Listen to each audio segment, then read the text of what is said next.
some of the blame has to be, you know, put on our doorsteps.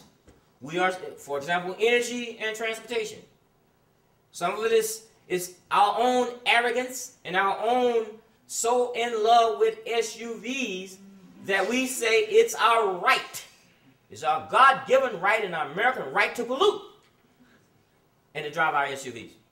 I'm not singling anybody out, but understand what that means is that because of our wasteful energy policy, it means that we're going to have to fight more wars for energy under pretense of something else. So it means that we got such a large footprint, and that for the most part we have not changed.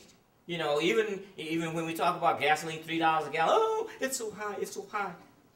But have we changed? Well, they may not make that extra trip, or we say, well, I'm not going. But for the most part, we have not changed, even with $3 a gallon.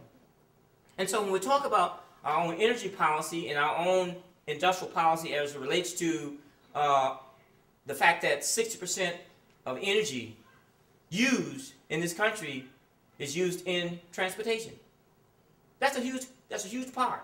So it means if we would develop alternative fuels and alternatives to driving, we could have a big impact.